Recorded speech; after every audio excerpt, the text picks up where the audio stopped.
Okay,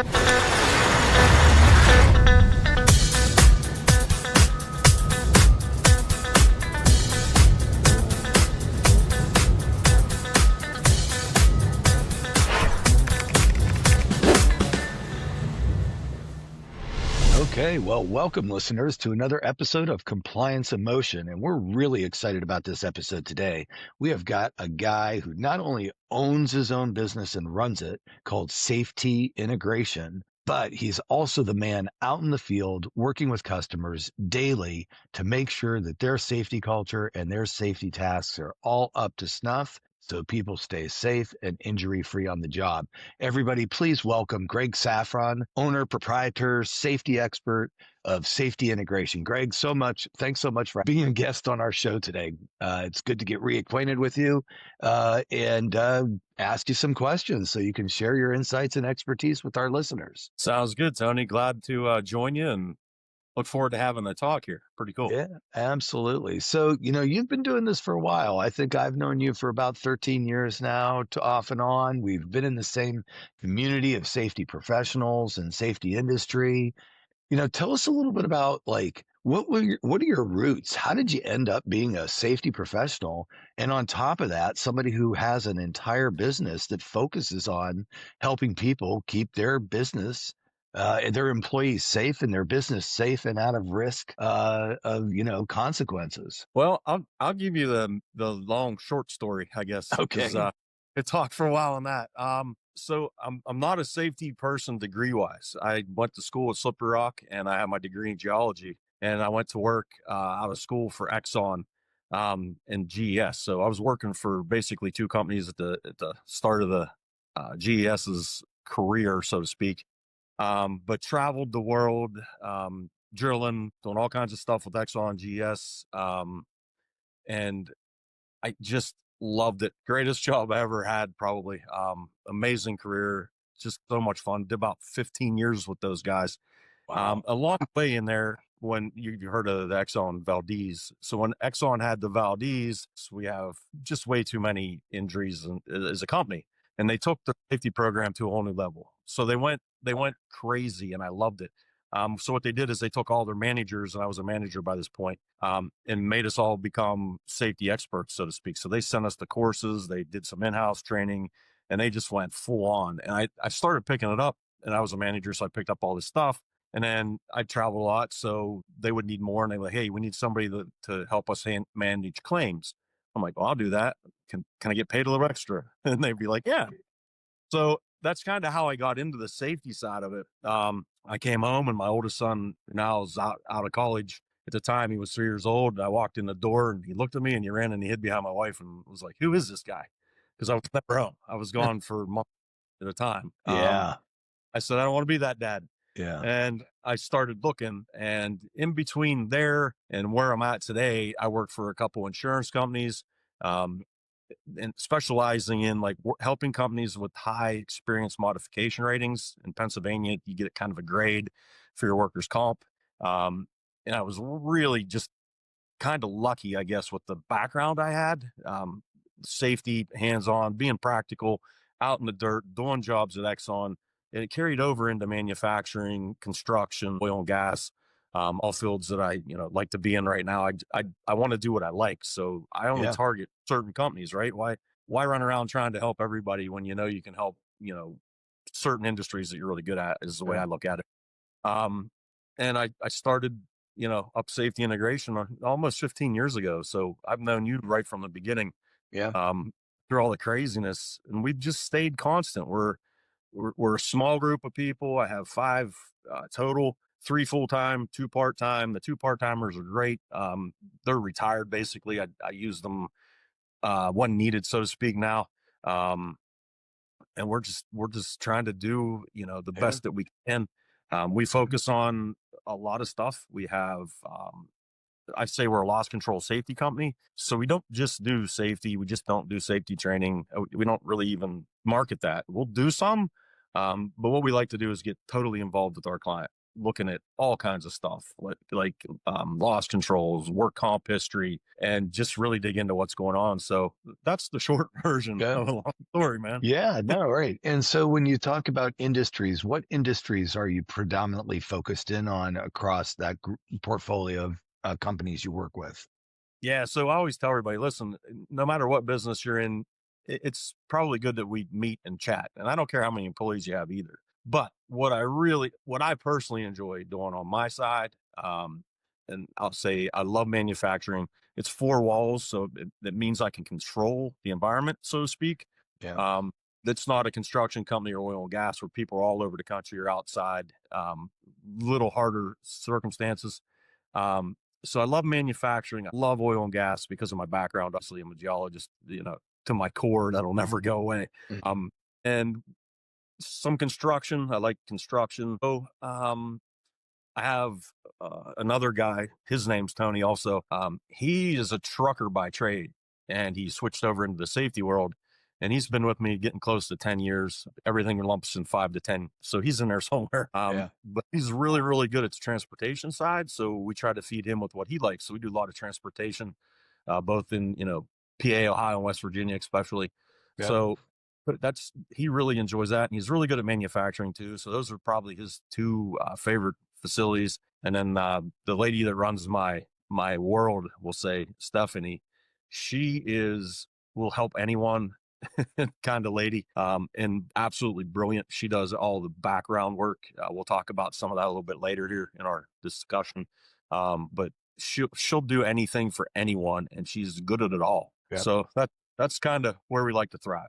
There you go. So as I was doing some homework and background and reading through the website and stuff, and understand that you have this whole, you have like a holistic approach to the people that you work with, and you help guide them through a variety of, I would say, almost like alignment of different departments, so that everybody's kind of in the same area. And I think what I found was that, like, you break it down into these four cornerstones of supervision, accountability, frequency, and training. And so my thought is that you're going in and working with people and say, look, safety isn't a silo. It's something that literally everyone needs to know about, and it kind of crossovers between different processes because, in my mind, I'm thinking about how each one of these segments of supervision, accountability, frequency, and training all interplay together. Why don't you tell us a little bit about your thoughts and, what these four cornerstones mean to you? Yeah, awesome. So again, the name of the company, right? SafT Integration, SAFT. So I love that you picked that up and caught that. And the S is capitalized, not because it's the first, letter in the name, but it is the most important part of it. And I start with supervisors. So if you want to have a world-class safety program, you've got to have world-class supervisors. It's that easy. A problem that I see everywhere, and when we go in, we find trouble. When we're looking to help clients, um, the supervisors become supervisors because the guy before them died, or he retired, or they're the best welder, and they make them a supervisor, and they have nothing. They've never been trained. They don't Yeah. totally We understand hear the this safety all the program. time. Yeah. Yeah. And so what I do is I go in and we help those guys. We teach them how to do an investigation. We teach them about, hey, that guard's missing, but we don't just say put the guard on and that's it. We have a discussion and explain why it's important that it's on there and what maybe the potential fines could be or how bad someone could get hurt. So we're with them on the floor in their department. And man, I tell you, just when you get someone on the floor and they become involved in the process, you start to the momentum rolling, the ball Yeah. starts to roll, and then it builds momentum so fast. So that's the S part of that. Yeah. And that's so critical because, I mean, we work with safety companies, or we work with companies all across the country in our core markets, manufacturing, construction, the trades. And we work with all kinds of people in the safety professional field. And I can't tell you how many people I have asked over a period of years, how did you end up in safety? And a lot of them, it's kind of like, well, the last person left and the boss looked around and said, hey, you get to do safety now. So it's some supervisor who really knows their job inside and out. because they've been around for a while and they probably are very well versed at how to do it safely. But when it comes time to communicate those steps to somebody else, it becomes a knowledge transfer event. And now you're into a different skill set, perhaps, than maybe somebody feels comfortable with. So when you're talking to supervisors and helping them, does that play a part into it as well for you? Oh, absolutely. And it kind of leads into the next, the accountability side. Yep. Um, and I always tell everybody it's the secret sauce to what we do, and it's different for everyone. That's why when I say we're custom, we're I don't have one client, even if they manufacture the exact same thing, that their program's even close to being similar. Because everybody's situation is different. Everybody has different people. Everybody has different problems. So the accountability part, and when I say accountability, we want to teach people how to get from something happened to fixing it. So there's a show of, I like to say, force. There's a show of force that you're going to go from hey, we realize we're bad here. We're going to fix this. We're going to do this. We're going to do extra training, whatever it may be. So we help get that person, like if it's a supervisor, to that next step. Where it really comes into play is when somebody gets hurt, and we're going to talk about near misses coming up here. Hmm. One of my favorite investigations is a near miss investigation, because when somebody almost gets hurt, that's your crystal ball. So if you Yeah. can stop that near miss from ever happening again, you're going to stop multiple incidents from occurring. So you start to get people going, so when somebody gets hurt, one of the things we like to do, we make sure that they tell us what their problem was and how they Mm. got hurt, because they're the expert at getting hurt at this point. Yeah. So when somebody goes, hey, I cut my fingers because I didn't wear my glove, I'll never not wear my glove again. Now you're starting to win, one little win at a time. Mm. Starts starts the momentum going, and then you realize, hey, we're gaining traction here. This is going to be a good company. The Mm. problems are going to go away, and it usually goes pretty darn fast, right? People will tell you it takes 3 years for change to take place. I don't know who they're talking to. Mm. We see it a lot faster because we're in the mud and we're digging and we're Well, we're and working real hard there. And But especially in our area of focus of safety, it shouldn't take 3 years. It should be you don't want to go through some evolution to figure out if you get hurt over 3 years. You want to know today, what do I need to do to be safe today?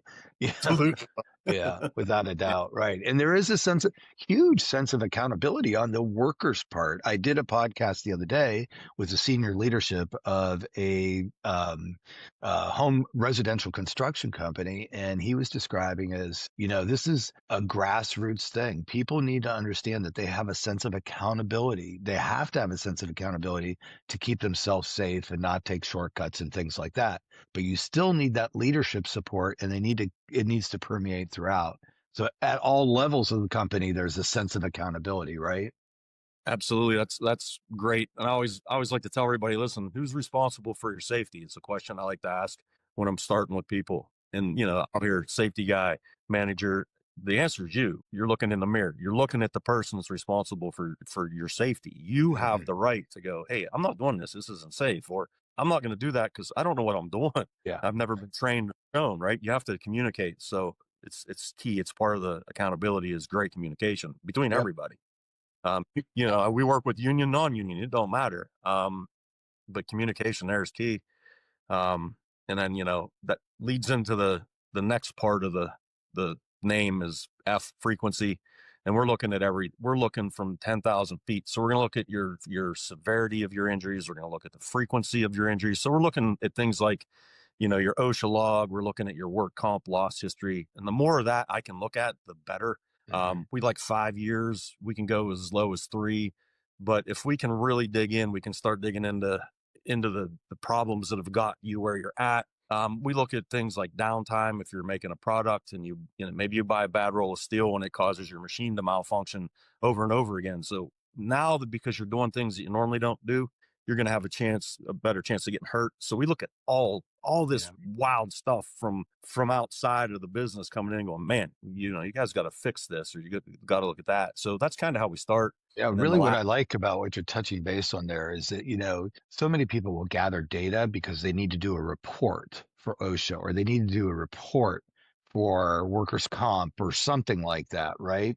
And the reality of it is this data could be in tracking it over time is a huge window into where's stuff likely to go wrong, and then design a program proactively to avoid that. And just leveraging that data and the frequency of capturing all that data along the way gives you those recognizable trends. Is that what you're looking for? Is predictable kind of stuff?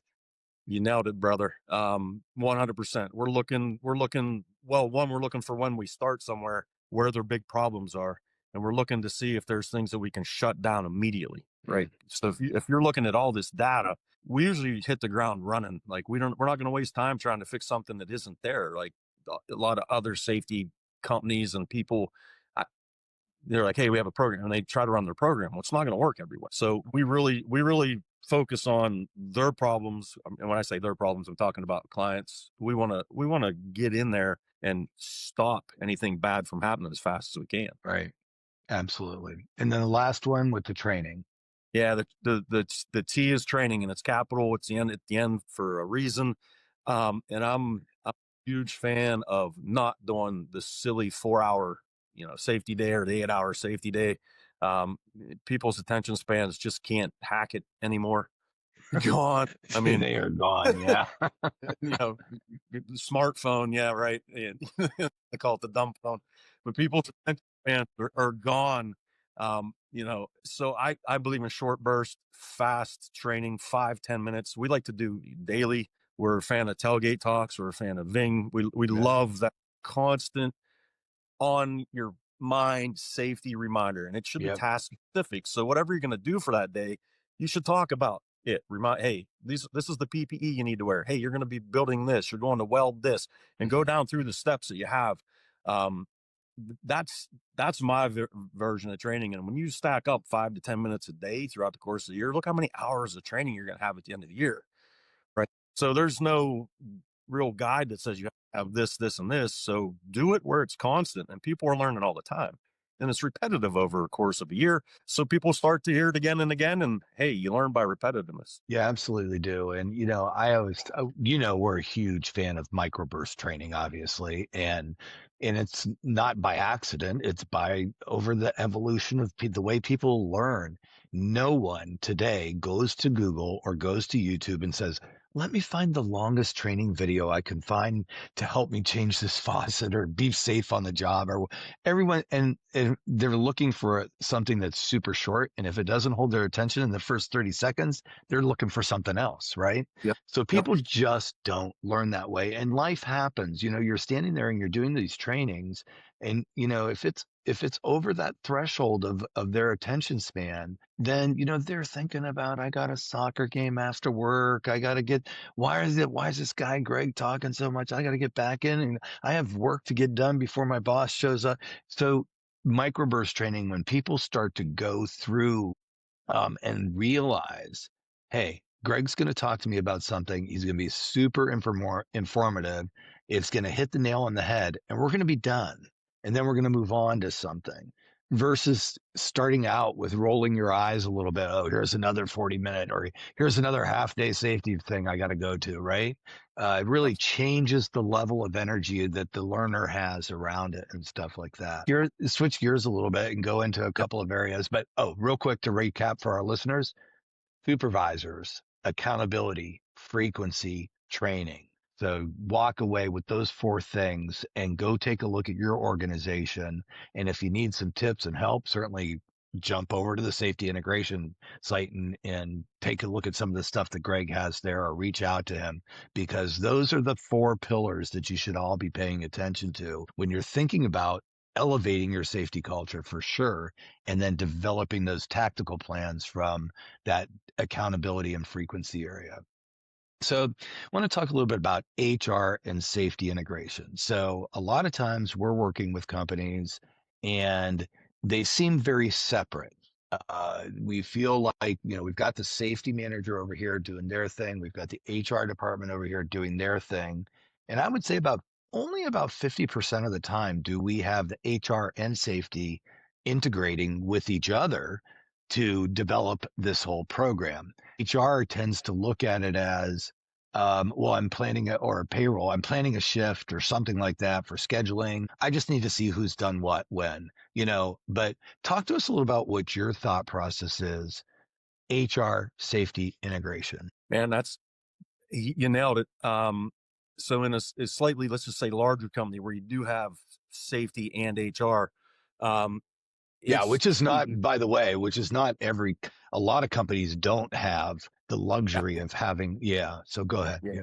yeah. We see that. So I'll talk in two. I'll talk about that scenario. Then I can talk about the slash position, which is HR/safety. And Okay. you hit on it earlier when we were chatting. How did you become the safety guy? Well, because I was in HR and somebody So, had to do it, yeah, right? Type of right. thing. That's, So let's go where there's HR and safety. What we often see is you have all these HR policies. You might have an employee handbook. You have all these great things that can be amazing tools to help your safety program. Then you have your safety manual and your safety policy, and there's different wording in there, or there's missing areas like horseplay. Why don't you have something there for horseplay? What's in HR? So you find out real quick that they need to be on the same page. They have to communicate to be a mhm. successful safety team. Having the same wording, having the same policies and ability to use your tools as a company to keep your employees safe is key. Um, like I said earlier, you might not even have a horseplay section in your safety manual, but you have something in HR, vice versa. And then something happens and you go to discipline that person and it's an unclear path. Um, you have to discipline, people that get hurt, whether it's your best employee or your worst employee. You have to treat people the same. You can't go, that guy's a great employee, dude. He's never missed a day, on and on and on. But he wasn't wearing safety glasses. But because he's good, I'm not going to give him a warning. If it's your Yeah. worst employee, you have to do the same thing. So you have to be consistent. So we find having a program with similar or very close to, wording in both sides, HR safety, and then following the policies when needed. A lot of questions that we get will hinge around, hey, I was going to fire this guy, but magically before we could get rid of him, he ended up on a work comp claim. And we like to call it a flag scenario. Somebody knew something was going on and they were thinking, well, I can muddy the waters here. We always tell everybody, don't be afraid. Don't be afraid to discipline someone, even if they're on a work comp claim. Follow your policies, use your tools, right? So making sure that all is in their manual on both sides and consistent is key. It's one of the things we do in our early reviews. Stephanie's amazing at it. She'll ask for all that information. She'll review them all, and then she'll make recommendations on, hey, you need to do this, this, and this to fix this problem. So that's the short version on the HR/safety side. The other one Yeah. that we see is when there's slashes. And it's, this person might have an HR background. Their HR program might be amazing, but they don't have a safety background. And they're struggling. Mm. They might be good at taking care of the paperwork side of safety, and then the hands-on part falters, and that's where you're going to lose. You're really going to have trouble if you're not getting the hands-on out to your employees and your supervisors. So you can see that problem, you know, going the other way. It might be a safety person that got put into HR, and they might be really good at the safety end. They might be good at the paperwork. They might be good at the hands-on, but then their HR policies start to, what are you doing? I don't know. I'm just trying not to get people, mad Yeah. or Right. figure it all out. So Yeah. it's such a big area, but some of the best companies I've worked with in the past, the best companies have the most communication between HR and safety. It doesn't matter if you're big or small, having the communication, having the same consistent plan is vital. So one of my tips, I'll throw out there is, you don't even have to call me, just review your stuff. Go look at your HR and safety plan and what you have, even if you're missing things, just make sure that the wording is consistent and you're using it to your ability. Use the tools Mhm. that you've created, and go from there. It'll help tremendously as you try to create Yeah. a better safety culture for everybody. Yeah, absolutely. And I think the one thing that I'd like to add to that is so many organizations we go to, they do spend time on the HR policy book and all that, good stuff. They do spend a lot of time on their safety, for new hire safety programs and things like that. But oftentimes these resources are not readily accessible. So they go through the book and somebody signs it or whatever their internal process is. But then you ask somebody like 6 months later, yeah, I kind of remember seeing something like that. And so what we always encourage people to do is just like something like where you're going out and you're talking to people in the field is reference these things. It's literally so important that when talking to an employee, hey, remember during new hire training when you went through this? This is in the HR, this is in our safety manual for a reason. And it probably makes sense for you to do a quick review of it, right? So people need to keep bringing these documents that they spend time on up to the forefront as well, and really making them accessible to employees and things like that. So I Yes. want to switch gears a little bit and talk about near miss investigations. I know this is a big thing with you. You already touched on this like a little bit at the beginning of the podcast here today. And I know that like SafT Integrations, you look at this as a critical service that you offer your customers, and it's just it's a tell, right? It's a tell all of what came before it that led up to the near miss, and if you don't pay attention to it, what potentially could come after that near miss. And that it's really a very more it's like certainly way more valuable and less incidental for the employees and the company's financial well-being if you don't wait for accident reports to do this stuff. Talk to us a little bit about the challenges that you see in organizations. Like for example, if somebody says, yeah, we know we're supposed to do near miss reports, but we did it once, but people were filling stuff out and trying to get time off work, or, tell us what you hear and what you suggest. Cool. Yeah, I'm a huge fan of near miss. So when we start with a new client, we always warn them that their frequency is going to increase, not to panic, because we train and we teach our supervisors to collect more information. So step one, I want to know what's going on. So it- Heinrich, it's called the Heinrich triangle. So he has Right. at the bottom of the triangle, he has unsafe acts. So if you can monitor, and this is an unreal world, in my opinion, not everybody can watch everybody work and you can't observe all of these unsafe acts. So true start of the problem is unsafe acts. So somebody's either been trained wrong or done the process wrong or whatever leads to the unsafe act. So if you have the unsafe act problem and you can look into that, that's great. Where the next step goes is into near misses. So an unsafe act leads to a near miss where somebody could have got hurt, right? That's the I almost got hurt. Best definition I ever heard of is the guy goes, hey, if I say, oh shit, I want to hear about it. So no one got hurt. It scared you to death and you need to investigate that. So doing a near miss investigation is just like doing an incident investigation. We use the same forms. We use everything that's the same. Um, I, I've even worked with a few insurance companies like, hey, we want to know about your near misses because we want to be able to give you feedback. Mm. There's no increase in your mod. There's nothing. We just want to know your near misses.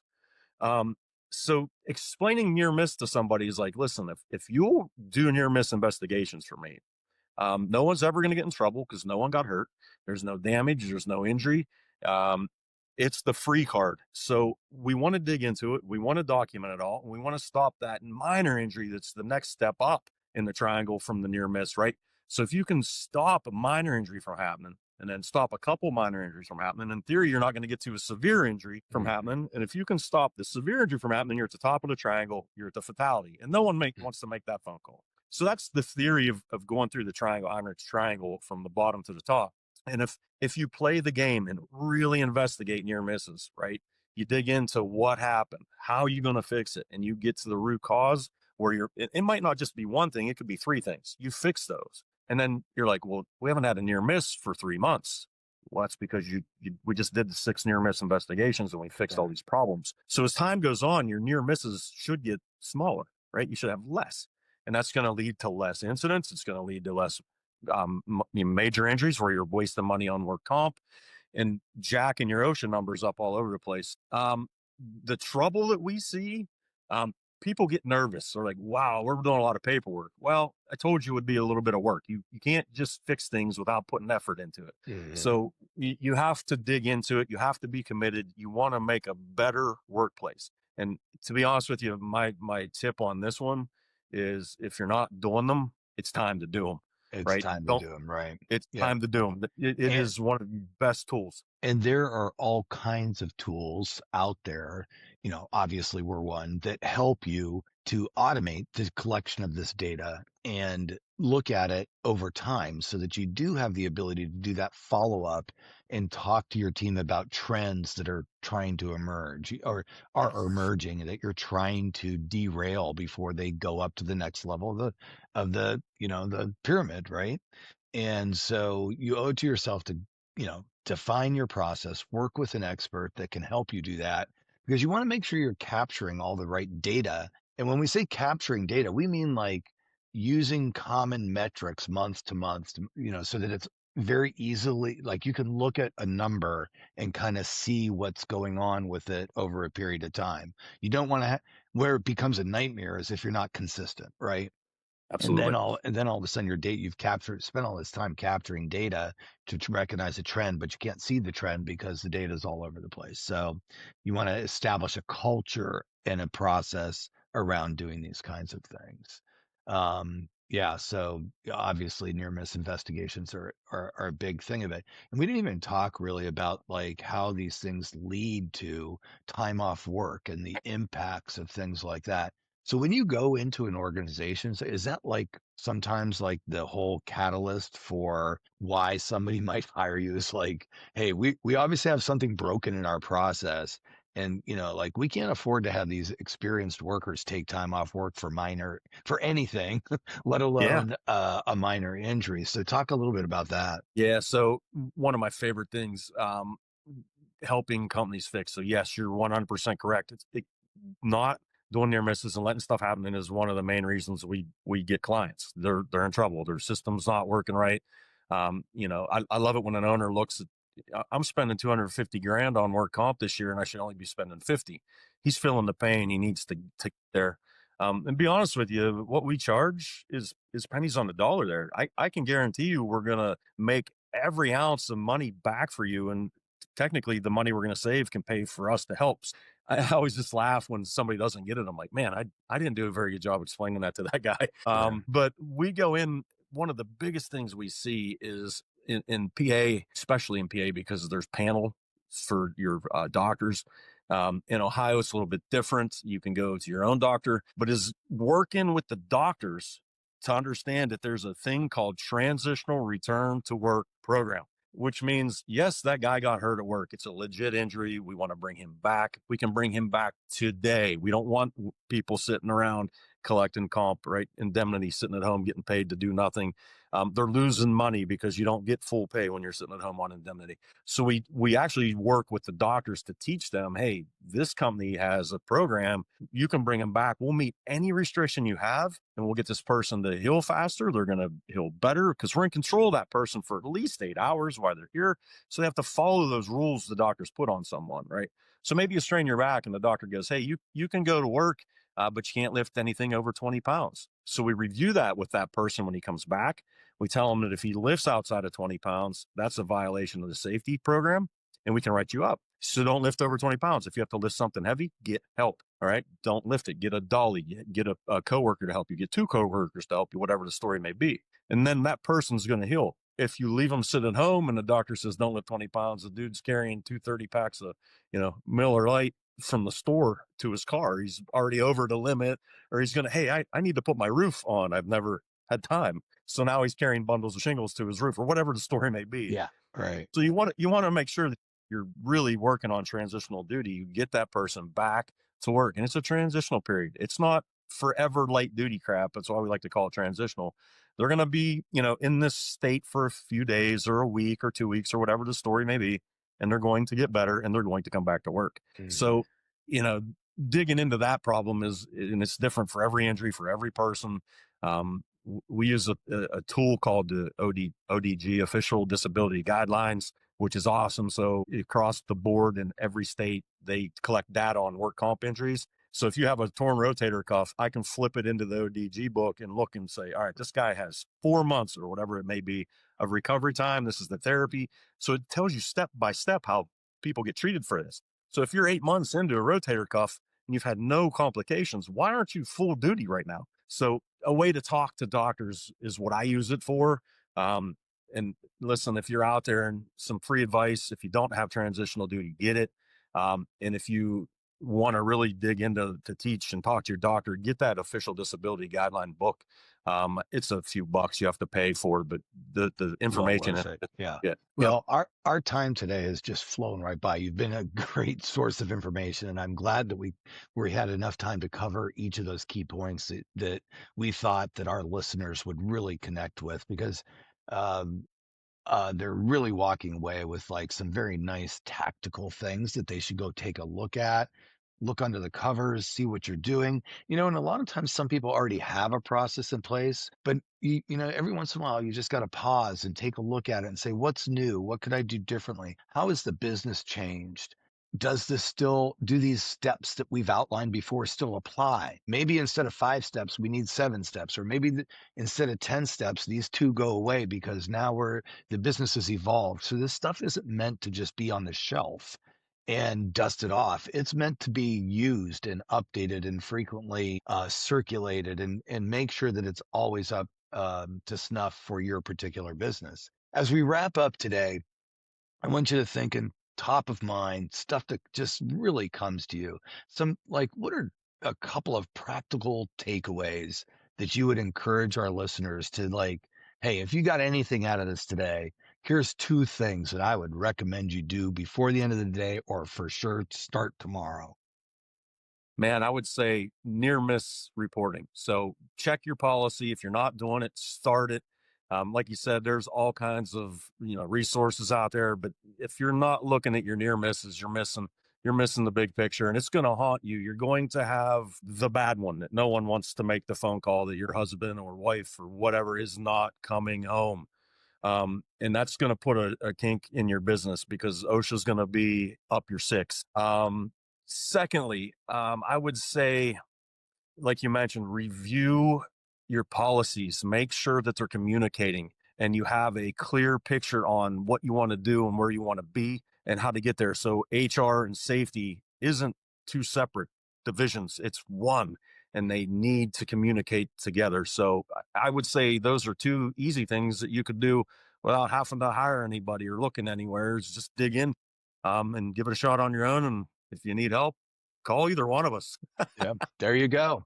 Yeah. Yeah, Greg's a good guy to call. That's for sure. He clearly knows his stuff, and is definitely willing to kind of share some tips with you and point you in the right direction and show up and help you do it. So that's all good. And so just wanted to thank you again, Greg, for being a participant in Compliance in Motion podcast today. Big thanks out to you and sharing your expertise and talking about the kinds of things that should be top of mind for us safety professionals who are accountable for making sure these things surely get done.